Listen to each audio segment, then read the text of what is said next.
you reply to me.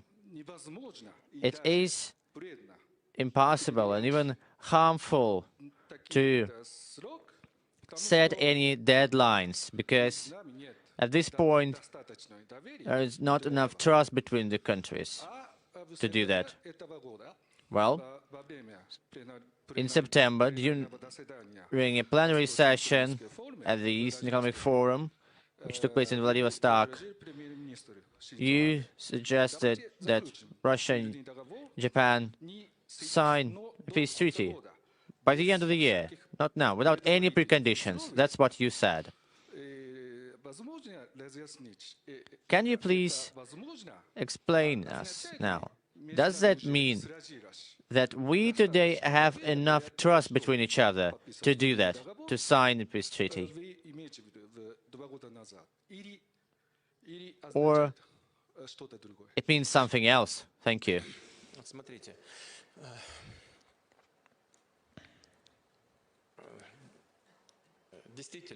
Indeed, I said that we need to increase mutual confidence.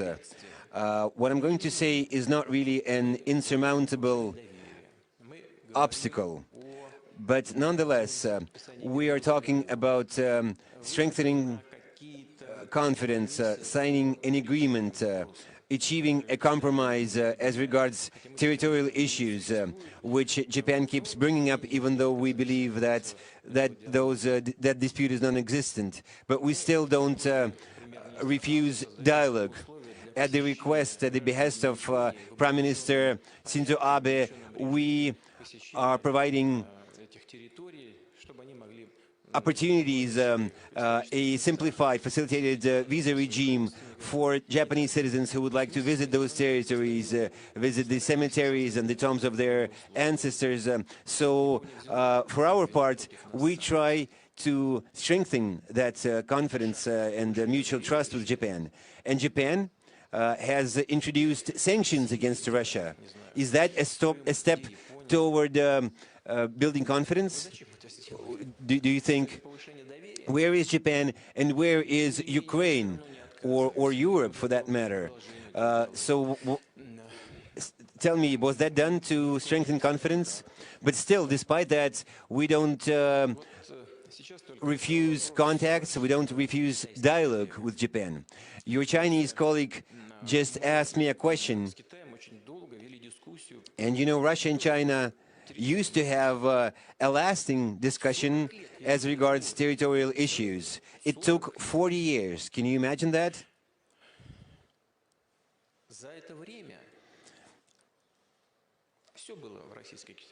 During that time, there's been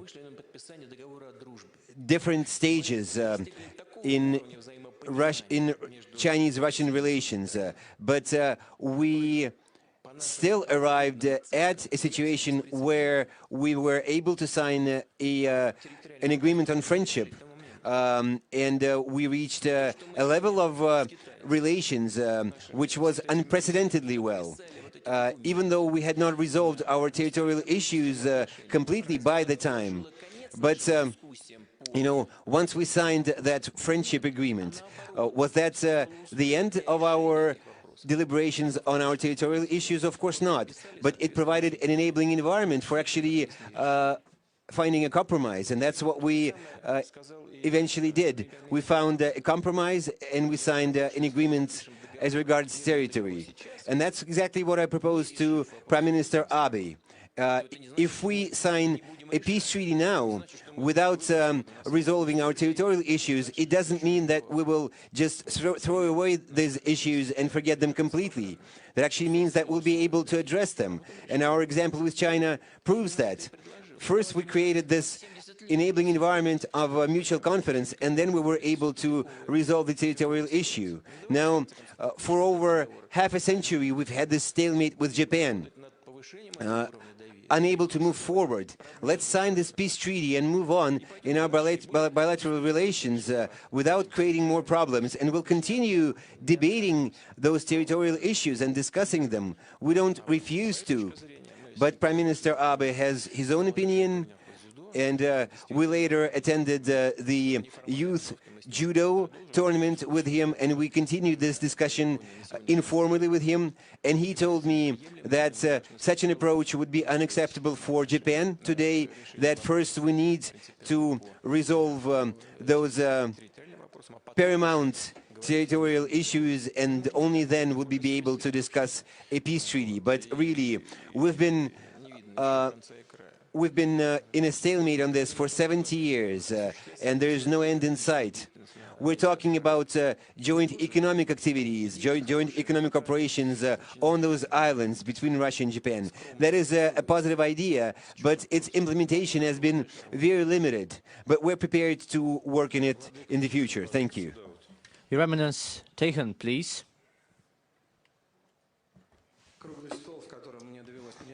A round table I was honored to participate in had to do with culture, cultural issues. More precise, we talked about the culture and its role and influence on the society today.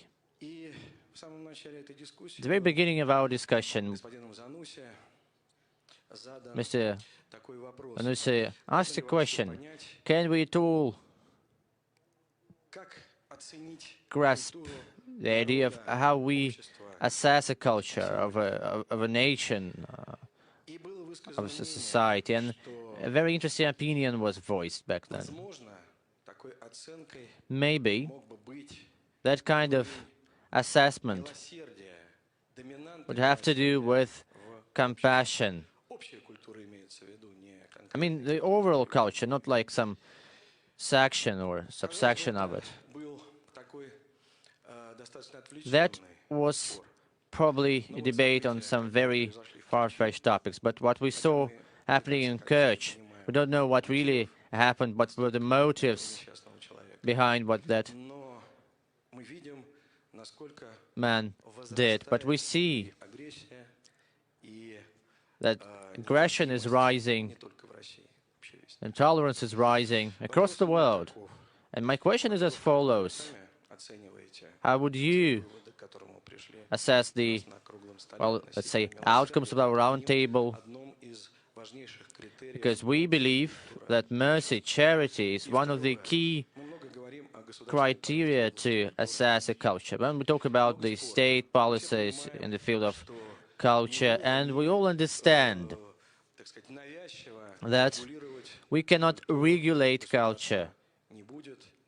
The state cannot regulate culture. That's correct, and I only welcome this. But can a state, can government be active and wise in supporting all the positive, historical, spiritual values which have been established within our country? These are the basic spiritual, cultural values we need to protect, right? I think that's what we do. If we were to depart from the last part of your question, I think that the government should be very careful about doing it, presenting opportunities to people with various opinions to formulate their opinions and voice them.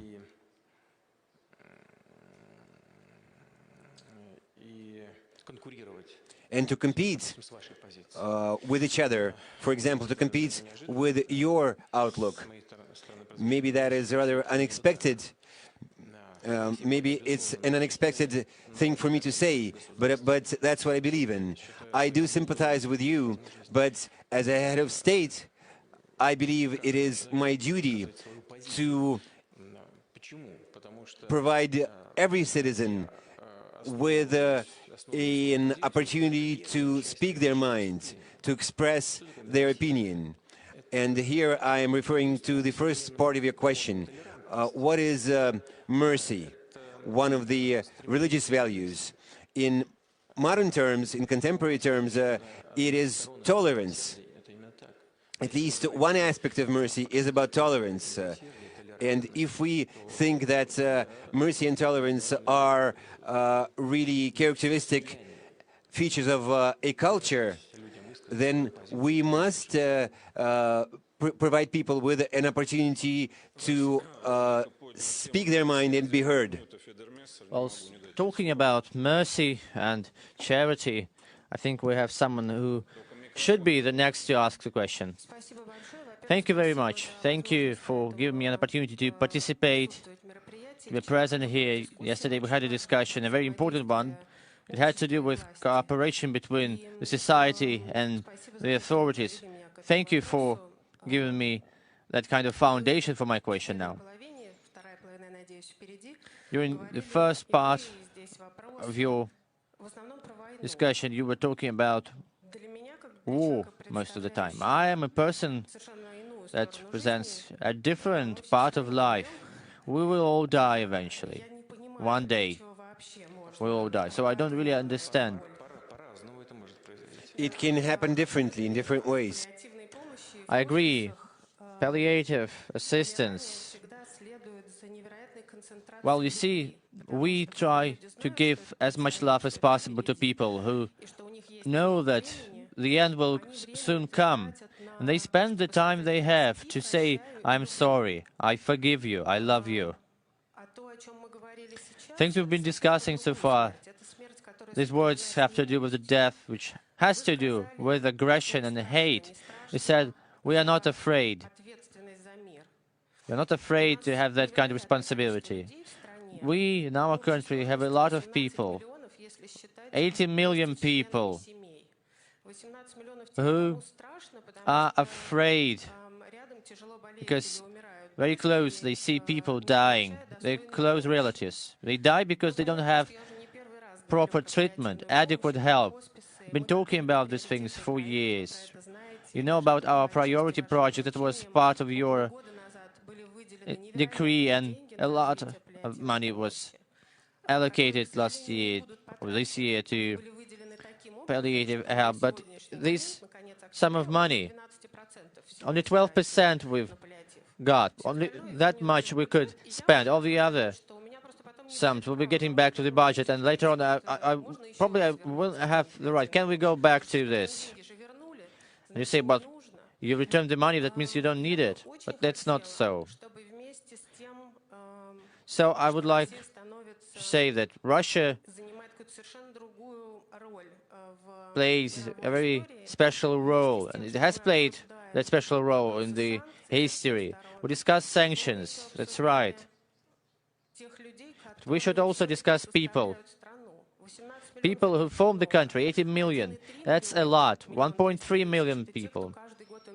These people die every year because they don't have adequate treatment. So maybe a priority should be caring about these people. They are afraid, they're scared. I would like to see them saying the same thing you said. I'm not afraid. They would say it because they would see the country protect them, help them. This help, it doesn't cost much. You see, to help them, protect them, we don't need to cut the economy in half or get half of our GDP to do that. But that takes some decision from you. You need to make that decision. Very bold one at that. And that's it probably. I just want to see those people be as calm and confident, saying, I'm not afraid, thanks to your support. Well, you see. Okay, I'll take those documents, I'll take those papers. I agree with you entirely that our issues, our domestic issues, must be at the center of our deliberations and discussions, the lives of our people. If we discuss war or terrorism or other challenges, that is because that is the way our moderator, Fyodor, actually formed our discussion. So it's him to blame, not me. As for your issues, of course, this is a very sensitive subject, and it requires special attention and tactfulness on the part of the government. But, like you said, the government provided that money, and the fact that only 16% has been used or spent, it only means that work has been ill-organized. And it doesn't mean that next time I'll tell you, we've provided you with money and you didn't manage to spend it all, so we won't give you any more. That will never happen. You can rest assured. The money that the government provides for priority tasks, it is often the case that they don't reach the end beneficiary and they return to the budget. It doesn't mean that they will stay in the budget forever and never be assigned again for those purposes. Of course, we will keep assigning them and providing that money. But of course, whatever the government does, it will be unable to resolve any issue 100% because life is complex and it keeps throwing various problems and challenges at us. And so there's a role to play for society and even for religious organizations because it is religious organizations, and I primarily refer to our traditional denominations, traditional religious organizations. They provide this moral basis, this mental basis, psychological basis for each of our people so that they would feel confidence in the rapidly changing world. But of course the government will keep addressing the tasks that it faces in the context that you were talking about. So rest assured, I will take the papers from you. And of course, because you have underspent, it doesn't mean that we will deny you in the future. I will look at why such a small percentage of it has been used. That is rather weird. Okay. Some say you're a militarist, but we have a very positive person here, maybe the most positive person in the world. He really impressed us during one of these sessions. Good afternoon. I'm a farmer. I make cheese. And, we've been saying these things to you quite often over the last 4 years. I would like to thank you for sanctions. We've been arguing a lot. Don't thank me. You have the Americans to thank for that. But we didn't know whom to thank. You, Obama, Merkel. Just thank you, okay? For us, this is golden age. I invested a lot. I sold my apartment, my car, everything. And we are seeing that breakthrough in agriculture. The ruble has depreciated, but that's good for us, and subsidies. What kind of cheese do you produce? Well, we have all types of cheese. Now we are going global. We'll be exporting to Berlin and to other places. Will they shudder because your cheese is so tasty, or quite the opposite? It is very good, and it is very cheap thanks to the current exchange rate of ruble. You see, companies are investing in Russian agriculture. We have many partners from abroad. They're building farms. And I was asked a question. What will happen if sanctions get lifted? What will you do? Will that be a catastrophe or not? My question is as follows. Will you continue paying so much attention, protecting us, if just in case sanctions go away? And my personal question. I'm a record holder. I tried 9 times to give you some cheese. Your securities are doing their job. And they probably eat well, too. Yes. Will they give you that cheese? I even wrote a letter. Thank you for sanctions. They said we would give it to you. So, did they eat it themselves? They ate it themselves. What I'm going to tell you is not a joke. I was presented once with several bottles of wine by my colleagues, and my security people asked me, Mr. President, should we check them or will you drink them yourself? And I said, you guys check them, because I don't really drink. As for cheese and sanctions and the possible implications of those sanctions being lifted, so far we don't see that prospect in sight, so you can rest assured. The longer it goes on, the fewer opportunities will be to come back to the Russian market for those who have left it, for those who have quit. As someone working in production, you probably know that once you have ensured quality, and I'm sure you have because you are prepared to go to the international market, So once you ensure quality, you will always have better logistics. You will always have lower production costs than foreign producers who will have to import it here, especially if you have good cooperation and good relations with retail networks here in Russia. Then your foreign competitors will have very few chances of competing with you on an equal footing. But still, you of course, you have to be prepared for competition.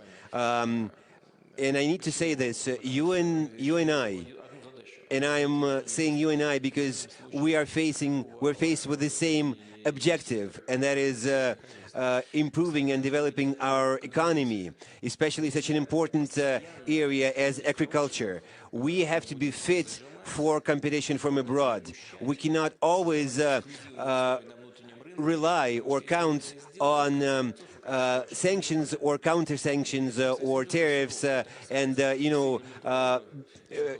raising barriers for competition, because inevitably it will affect the quality of your product. So necessarily we need competition in the market. But at this point we need to enable competition among domestic producers here in Russia. But of course the level of support from the government for agriculture will not go down. We will keep increasing it. Thank you so much. Well, since I have the opportunity, I have some cheese. Just come and take it. I have it, okay? Why don't you bring it right now? Otherwise, I will never actually get it. It will never reach me. And you don't have it on you. Too bad. Thank you. I am still hoping to get cheese from you. What region are you based in? The Moscow region. Where is that head of cheese? In It's right storage. there. Yeah, in storage, right there. It's waiting for you. Thank you. It's not going moldy because it's good cheese. What's it called? Probably you know it. When you worked in Germany, it has that famous name. Wonderful. Thank you very much. You should tell it to your colleagues in Vienna. Russian cheese is coming. But their consumers will be happy. All right. Let's have one more question now. Thank you. My name is Raghida Dergham. Shall I wait for the translation? Thank you, sir. Yes. My name is Raghida Dergham. I'm founder and executive chairman of Beirut Institute. It's a think tank for the Arab region with global reach. So I have a specific question about three countries: Egypt, Saudi Arabia, and Iran. On Saudi Arabia, of course, the world is preoccupied with the developments, and I'm wondering what consequences or do you see that there may be consequences, A, on your particular relationship, Russian-Saudi relations, given that you've been eager to have good relations and beyond? On Egypt, you've had magnificent success yesterday with President Sisi. Did you agree also that Egypt will play a role in Syria, particularly in rehabilitating the government of Syria with the Arab League and with the Gulf states? And lastly, on Iran, why, Mr. President, don't you feel comfortable asking the Iranians to withdraw from Syria, since you've said in the past all forces will go? Why can't you be specific? That would help probably in bringing your own troops back home, and maybe the public here would be more comfortable than being worried about their troops. And also, this is a big issue between you and the United States. And I think I heard you say you would like to have good relations. Can you solve that? Can you feel comfortable to deal with the Iranian question and have better relations with the United States? Thank you, sir.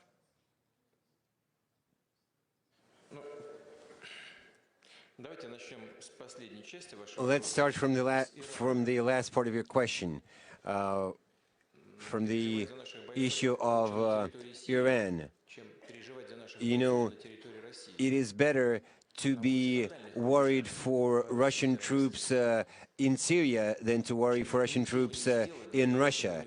It is better to combat terrorists when they are far away, rather than have to combat them in your own country, on your own territory. So we'd rather fight terrorists overseas than at home. As far as Iran is concerned, it's not really our task to convince Iran to leave Syria. Both Iran and Syria are sovereign states.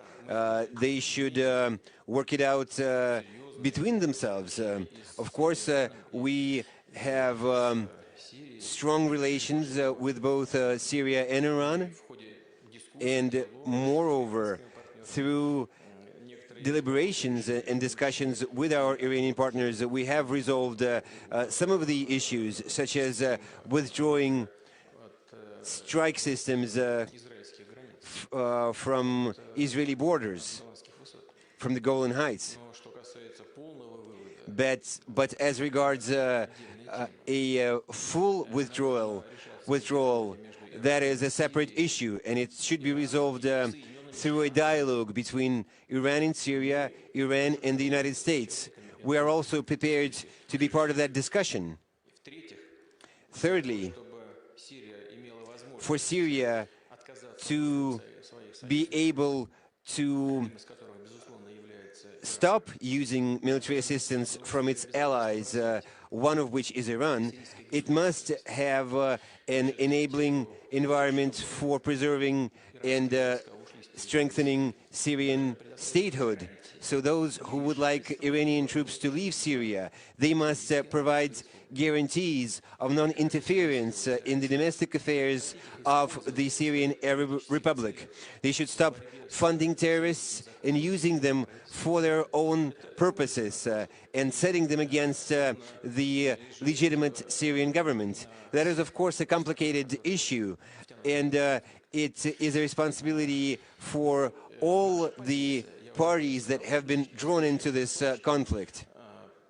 Russia's position, like I said, that after such issues are resolved and in part after terrorists are completely destroyed and defeated in Syria, all foreign troops should leave Syrian territory.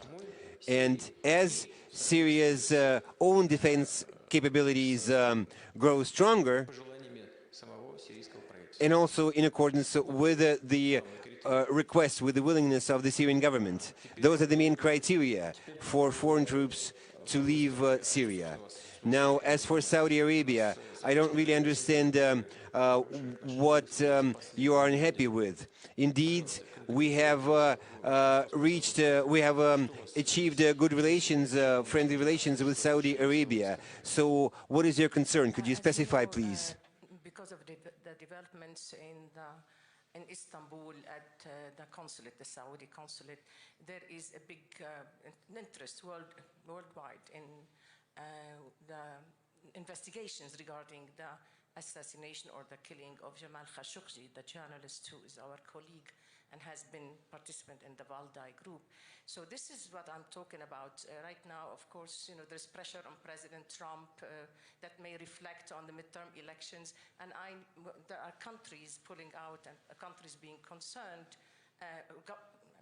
media and others being concerned about continuing to be present in Saudi Arabia, given the alleged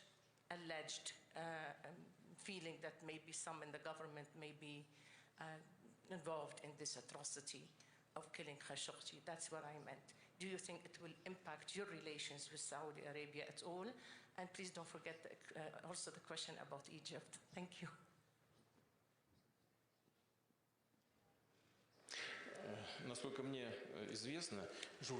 To the best of my knowledge, the missing journalist, Mr. Khashoggi, he was actually living in the United States.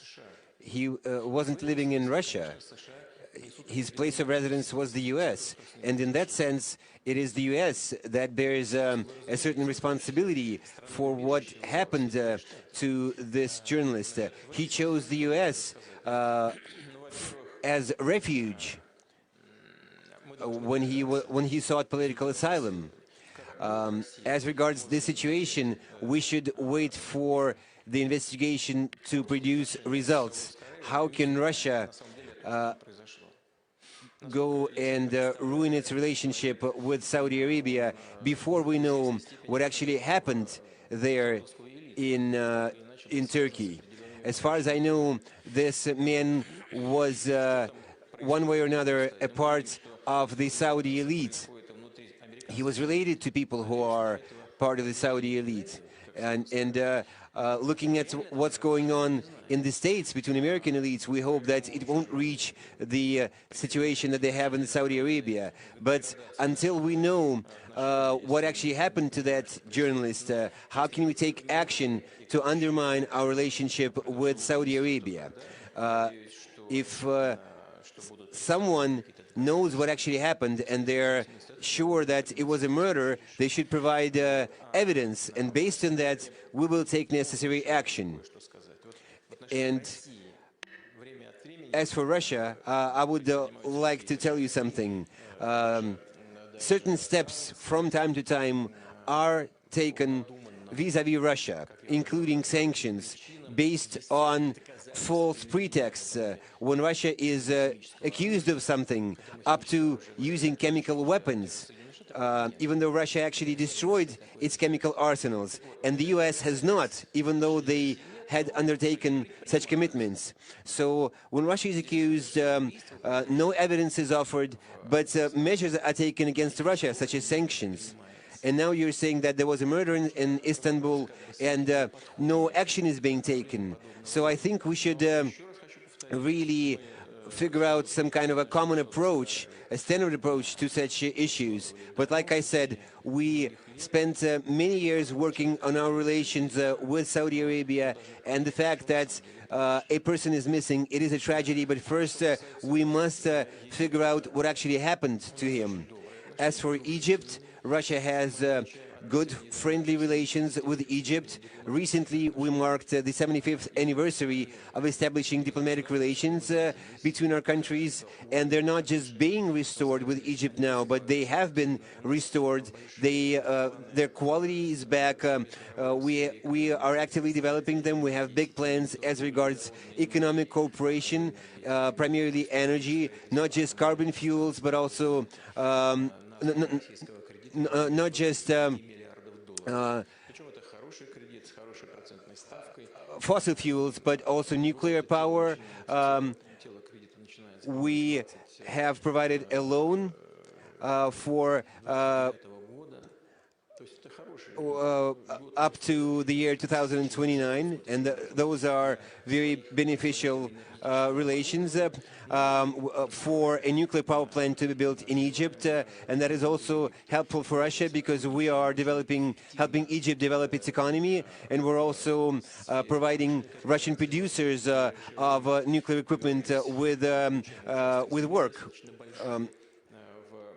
We also recently received 525 hectares of territory, of land in Egypt, and we will be working on providing production facilities there, providing 35,000 jobs. We count on attracting $7 billion of investment there. Our initial investment for creating infrastructure will be 190 million just to get infrastructure in place over there. We work a lot in the area of military and technical cooperation and purely military cooperation. We have regular military exercises, joint military exercises, and I think right now there is a military exercise, a joint drill in Egypt. I think it just finished today, or maybe it's still ongoing as we speak. So we intend to continue developing our partnership. We plan to do that. And as for Egypt's willingness to be part of a solution for Syria, we see such efforts. There is this Cairo platform uniting opposition forces in Syria, and we see that the Egyptian government is trying to influence those groups positively, convincing them to work together to collaborate with the Syrian government. And of course, compromise is the best way. A very practical question as a follow-up. So you've settled that issue with the security and safety of flights above Egypt? No, not yet. As you know, we have resumed flights between Moscow and Cairo. And on our agenda today is resuming charter flights to Sharm el-Sheikh and Hurghada. We discussed this issue with the Egyptian president, and I believe that these routes may be reopened in the near future. But Russia's experts, such as the Ministry of Transport and aviation experts, they need to do some more work with their Egyptian counterparts to make that happen. We hope that that will happen in the nearest future. All right, Professor, please, you have the floor. Georgi Telra, the Russian World Foundation. Throughout this morning, we've been talking about Asia and the Eastern Wind, Asia Pacific pivot of Russia, but this autumn, in terms of our Asian policies, has been very important. The Eastern Economic Forum, where for the first time we've seen the leaders of the Northeast Asia leaders gather, well, except for North Korea. And as far as I know, you are going to the forum in Kuala Lumpur.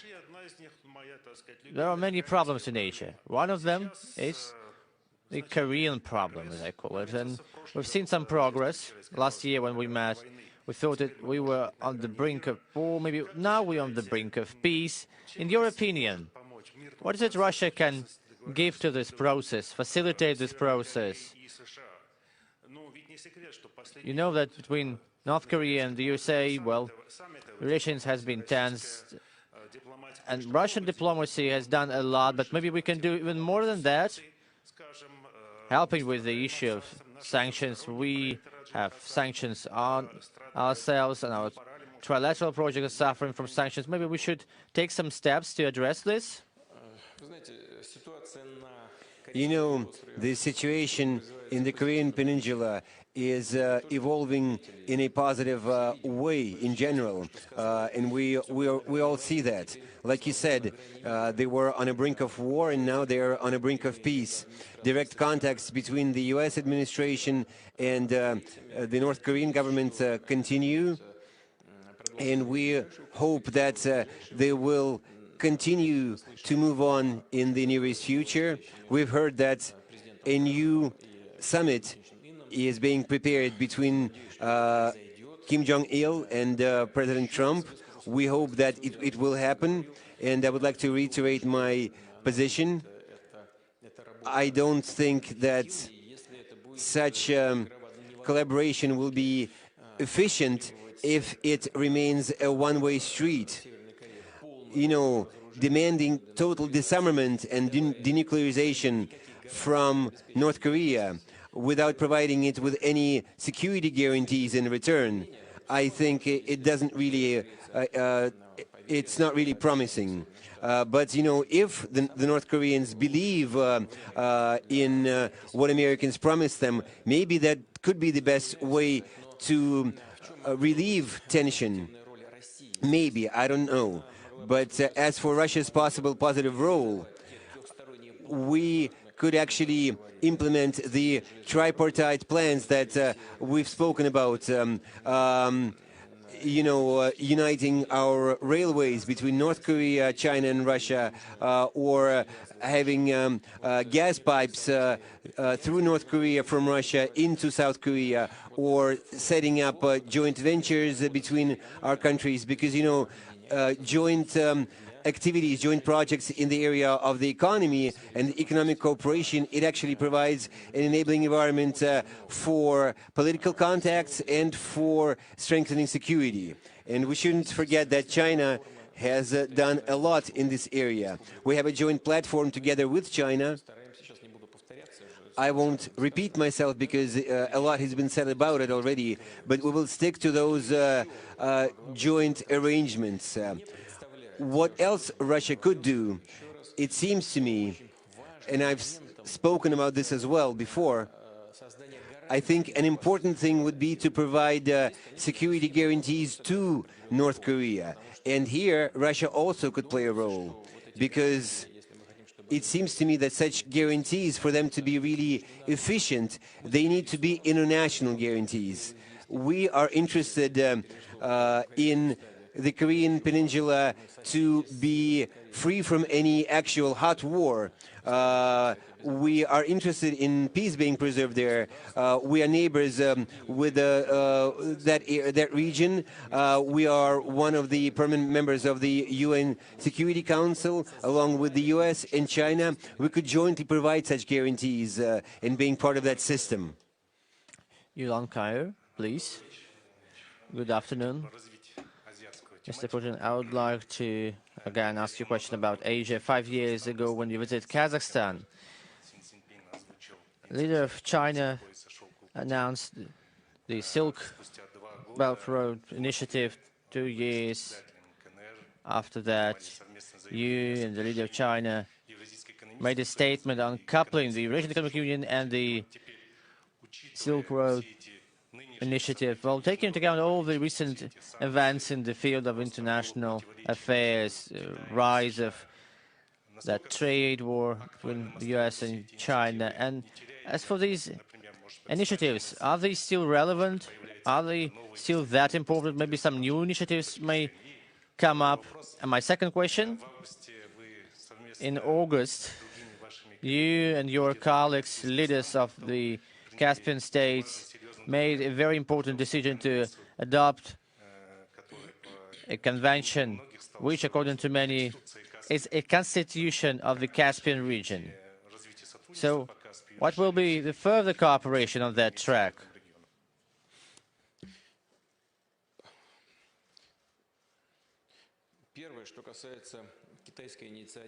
As for the Chinese Silk Route initiative and everything that's related to it, its economic aspects, this initiative, One Route, One Way, from our good friend, Chairman, President Xi Jinping, and I believe he is our friend, it's not only relevant, but I would say it is increasingly relevant. Because economic barriers and economic restrictions, on the one hand, they are a pressure to the global economy and to national markets and regional markets, but at the same time, it provides us with certain windows of opportunity. It means that Russia, in this case, can get an additional niche, an additional marketplace, or an additional role. For example, Americans export soya to China in vast quantities. And I think that now Russia will be entering the Chinese market with our soya, and also maybe providing opportunities for the Chinese to grow soya in Russia's Far East if they provide investment for that. In the area of airplane construction, China used to be a big-time buyer of the Boeing, and Russia too. But right now we have active work in process on building large distance broad-winged airplane, airjet, and working on large tonnage helicopter. We have a great volume of military technical cooperation with China. And we have agreed that we will not only be selling hardware to China, but also transferring technologies. Of course, not to the detriment of Russia's security. No one should be mistaken about that. But I'm referring to the high level of confidence, mutual trust between our countries. Silk Route is very important for the infrastructure of this entire region, and therefore we welcome the participation of our Chinese friends in developing the Arctic maritime route as part of their Silk Route initiative, One Route, One Way. The Chinese fund is one of the stakeholders, one of the investors of the Russian plant for producing liquefied natural gas in the Arctic, set up by Russia's Novatek and the French Tandem. So this is actually a specific project which is already there and it's already operational.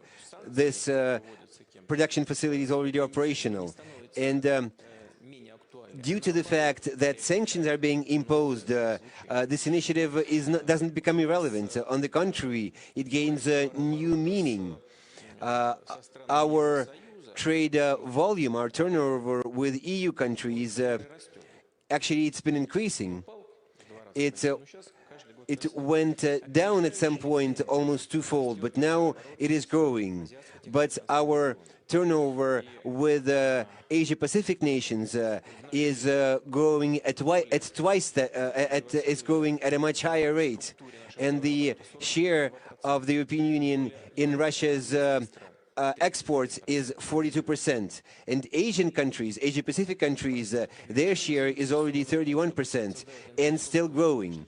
Of course, we're interested in providing an infrastructure, primarily transport infrastructure, to that end. Of course, we're interested in expanding Transsib and the BAM rail routes. And of course, we expect the volume of freights to increase 4 times, up to 80 million tons along the Arctic maritime route.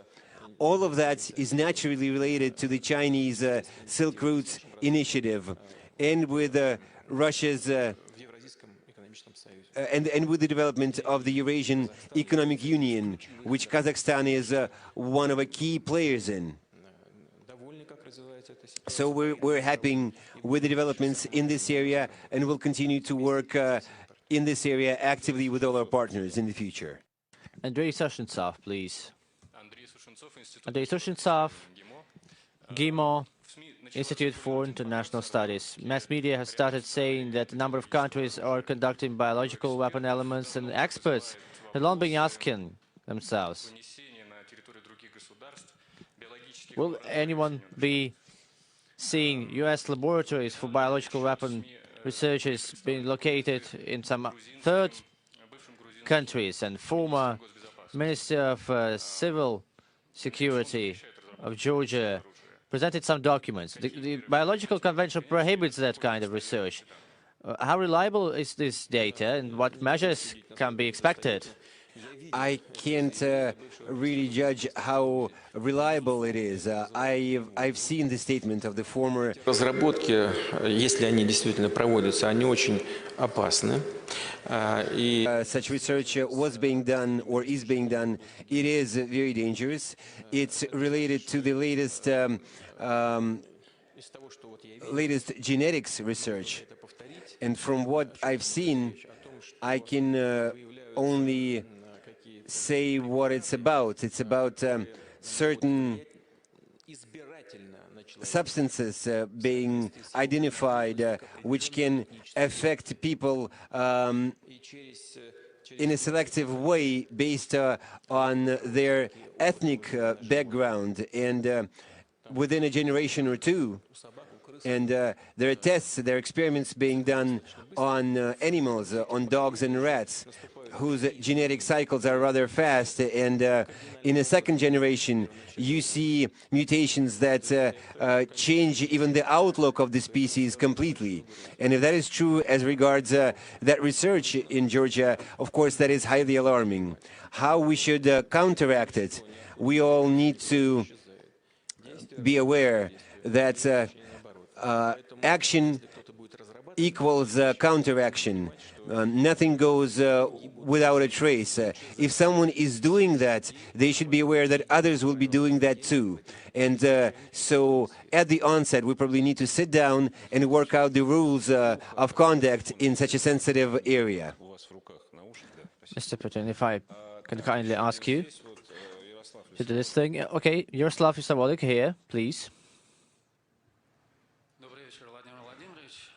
Good evening, Mr. Putin. During our discussion, you've talked about the need to reorient trade routes towards Asia, but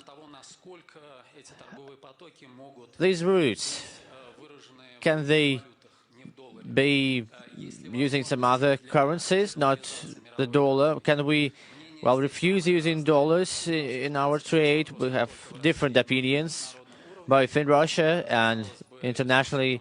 People argue about this. The role of dollar has been, well, very high, maybe even exaggerated, so there is some room for de-dollarization, but the volatility of emerging markets makes it problematic to refuse using dollar. So what is your opinion about the dollarization of our economy? Well, first of all, we don't have to reorient our export flows from Europe to Asia. It's happening naturally. We didn't do anything artificially. We used to have a volume of trade with the EU at the level of 450 billion euros. Now it's under 300. It's like 280. Even though there is growth. Last year it was 23%. This year, in the first 8 months of this year, it's already 22%. With Asian countries, our mutual trade has been growing at a slightly higher rate. So, in the structure of Russia's foreign trade, like I said, Europe's share is 41%, and the Asia-Pacific's share is 31%. And if this trend continues, maybe they will be equal at some point. As for using dollar for foreign trade, I'm not the only one who has been addressing this issue. Even the president of France recently spoke about that. He said that Europe should increase its economic and financial sovereignty. What does he mean by that? Departing from the dollar in international payments. France is one of the largest foreign trade partners of the U.S. I've already said that our American partners are undermining their own economy because they're casting doubt. They're undermining trust in the dollar as an international means of payment. That is a very common mistake of empires. Empires always think that it can afford certain mistakes or excesses because it is so powerful that nothing can really undermine it. But there is a moment when quantity goes into quality, when such mistakes amass and build up to a point when they start to produce an impact, whether that's in the area of economy or security. And right now, our American partners are undermining the dollar as a global reserve currency. And, EU countries would like to trade with Iran. They don't believe that Iran has somehow violated the terms of its nuclear deal with the West. But the U.S. would like to sanction anyone who deals with Iran and has trade with Iran. But why would European companies like to lose their business in the States? So some of the European companies will quit the Iranian market and will quit cooperation with Iran. But some will stay, those who don't have a business in the States. And therefore, they are trying to invent a new system of payment similar to SWIFT. And they're increasingly tending toward payments in their national currency. You're right that national currencies are highly volatile.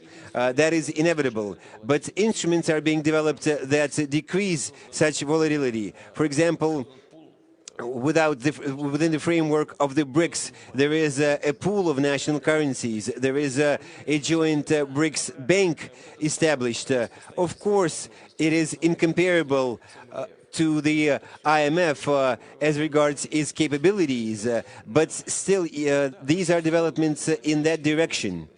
Yes, currencies are volatile.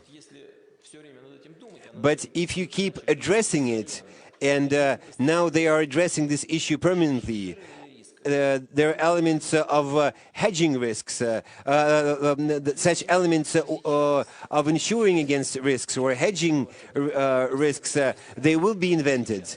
And certain instruments have already been invented with certain countries to secure yourself against certain risks. You can find certain anchors to strengthen yourself.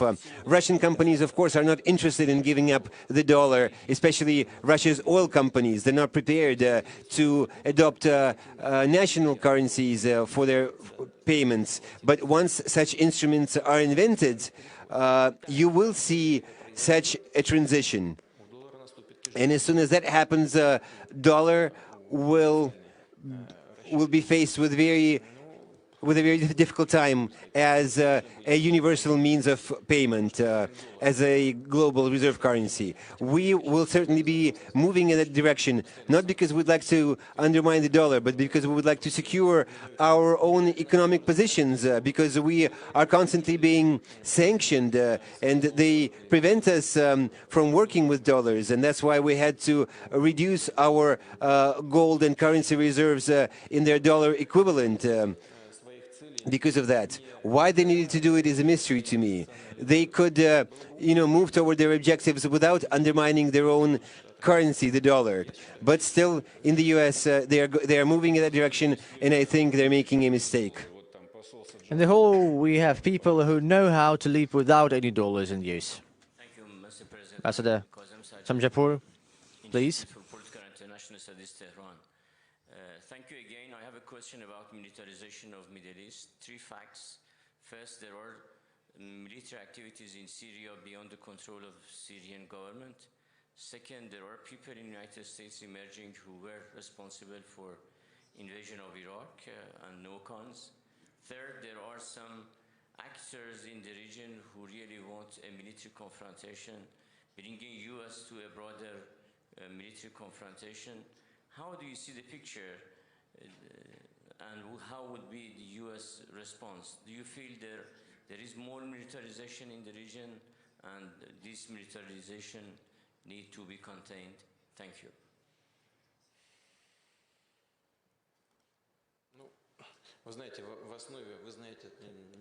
I believe you know it just as well as I do, that at the core of all the issues of all the issues in the Middle East, the key challenge, the key issue is the relations between Palestinians and the Palestinians and the Israelis, the Middle Eastern peace process, and therefore we need to do everything to resume those contacts between the two and to take to make all the necessary efforts to facilitate such a peace settlement. That is one thing. Another challenge is terrorism in the Middle East, and of course the actions of our American partners, they're not helping the situation. It actually makes things worse. You know, their invasion in Iraq. Look at the results of that invasion of 2003. There was actually a radical increase of the terrorist threat in the Middle East because Iraq's statehood was undermined. Look at Libya. Look at Libya. The state of Libya ceased to exist because of foreign intervention. Now it's just separate territories with their separate armed groups who are now actually engaged in infighting. That is a catastrophe. It was said once that Libya was a necessary obstacle for the trafficking of migrants from... Gaddafi used to say that Libya is a natural barrier for migrants moving from North Africa into Europe. And they themselves tore down this barrier, and now they're suffering from that. You know, they don't like a certain regime in a certain country. Well, you know, you may like it or not, but by bringing down that regime without offering anything to replace it, or offering something that's unacceptable or unfeasible for that country, for its people, due to objective reasons, maybe historical, cultural reasons, that is irresponsible, that is reckless, and it produces painful results. Russia's position is that we can